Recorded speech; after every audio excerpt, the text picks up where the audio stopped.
Assalamualaikum warahmatullahi wabarakatuh. Perkenalkan, saya Erlinda Prastika Febrianti dan juga teman saya Cindy Amelia Putri dan Intikama Putri Khofifah. Di sini kami akan menyampaikan materi akuntansi transaksi pembiayaan mudharabah. Assalamualaikum warahmatullahi wabarakatuh. Perkenalkan, saya Erlinda Prastika Febrianti dan juga teman saya Cindy Amelia Putri dan Intikama Putri Khofifah. Di sini kami akan menyampaikan materi akuntansi transaksi pembiayaan mudharabah. Yang pertama, mari kita bahas pengertian. Pembiayaan mudharabah adalah pembiayaan yang disalurkan oleh bank syariah kepada pihak lain untuk suatu usaha yang produktif. Secara bahasa, mudharabah berasal dari kata dhab yang artinya melakukan perjalanan yang umumnya untuk berniaga. Istilah dhab populer digunakan oleh penduduk Irak. Selanjutnya, ketentuan syar'i. Menurut PSAK 105, kontrak mudharabah dapat dibagi atas 3 jenis, yaitu mudharabah muqayyadah, mudharabah mutlaqah, dan mudharabah musyarakah. Yang pertama, mudharabah muqayyadah. Mudharabah muqayyadah adalah bentuk kerjasama antara pemilik dana dan pengelola. Dengan kondisi pengelola dikenakan pembatasan oleh pemilik dana dalam hal tempat, cara, dan objek investasi. Yang kedua, mudharabah mutlaqah. Mudharabah mutlaqah adalah bentuk kerjasama antara pemilik dana dan pengelola tanpa adanya pembatasan oleh pemilik dana dalam hal tempat, cara, maupun objek investasi. Yang ketiga, mudharabah musyarakah. Mudharabah musyarakah adalah bentuk mudharabah di mana pengelola dana menyertakan modal atau dananya dalam kerjasama investasi. Rukun transaksi mudharabah. Rukun transaksi mudharabah meliputi dua pihak transaktor, yaitu pemilik modal dan pengelola, objek akad mudharabah, modal dan usaha, dan ijab qabul atau persetujuan kedua belah pihak. Mari kita bahas yang pertama, transaktor. Kedua pihak transaktor di sini adalah investor dan pengelola modal. Investor biasanya disebut dengan istilah sobibul mal atau robul mal, sedangkan pengelola modal biasanya disebut dengan mudharib. Yang kedua, objek mudharabah. Objek mudharabah meliputi modal usaha. Pemilik modal menyertakan modalnya sebagai objek mudharabah, sedangkan pelaksana usaha menyerahkan kerjanya sebagai objek mudharabah. Modal yang diserahkan dapat berbentuk uang atau barang yang dirinci berapa nilai uangnya. Yang ketiga, ijab dan qabul. Ijab dan qabul atau persetujuan kedua belah pihak dalam mudharabah yang merupakan wujud dari prinsip sama-sama rela. Selanjutnya, pengawasan syariah transaksi mudharabah. Untuk memastikan kesesuaian syariah pada praktik transaksi mudharabah yang dilakukan bank, DPS melakukan pengawasan syariah secara periodik. Adanya pengawasan syariah yang dilakukan oleh DPS menuntut bank syariah untuk berhati-hati dalam melakukan transaksi mudharabah dengan para nasabah. Selain itu, bank juga dituntut untuk melaksanakan tertib administrasi agar berbagai dokumen yang diperlukan DPS dapat tersedia setiap saat pengawasan dilakukan. Selanjutnya, alur transaksi mudharabah.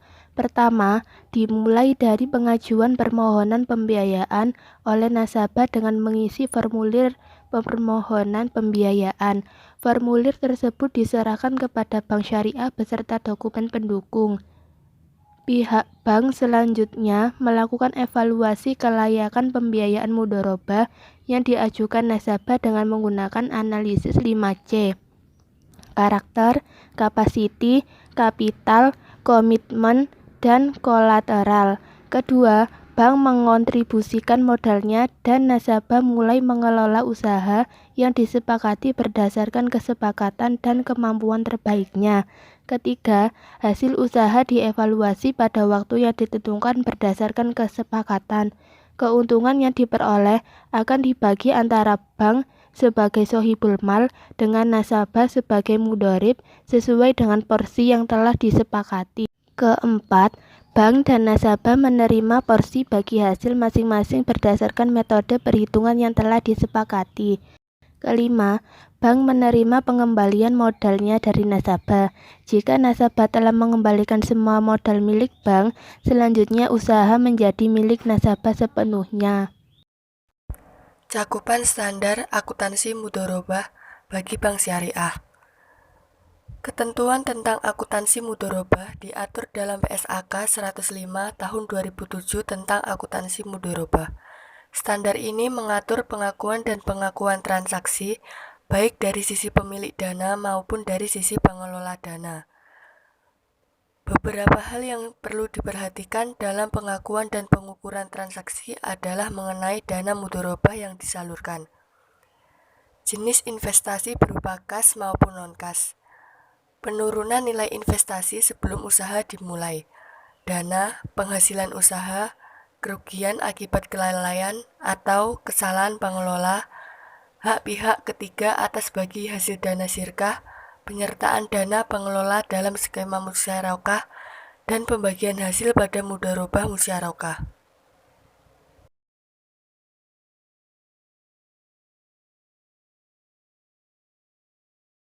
Pengungkapan transaksi mudharabah. Berdasarkan PAPSI 2013, hal-hal yang harus diungkapkan terkait transaksi pembiayaan mudharabah antara lain 1. Rincian jumlah pembiayaan mudharabah berdasarkan sifat akad atau mudharabah mutlaqah atau mudharabah muqayyadah. Jenis penggunaan dan sektor ekonomi. 2. Klasifikasi pembiayaan mudharabah menurut jangka waktu atau masa akad, kualitas pembiayaan, valuta, cadangan kerugian, penurunan nilai, dan tingkat bagi hasil rata-rata. 3. Jumlah dan persentasi pembiayaan mudharabah yang diberikan kepada pihak-pihak berelasi. 4. Jumlah pembiayaan mudharabah yang telah direstrukturisasi dan informasi lain tentang pembiayaan mudharabah yang direstrukturisasi selama periode berjalan. 5. Kebijakan manajemen dalam pelaksanaan pengendalian resiko portofolio pembiayaan mudharabah. 6.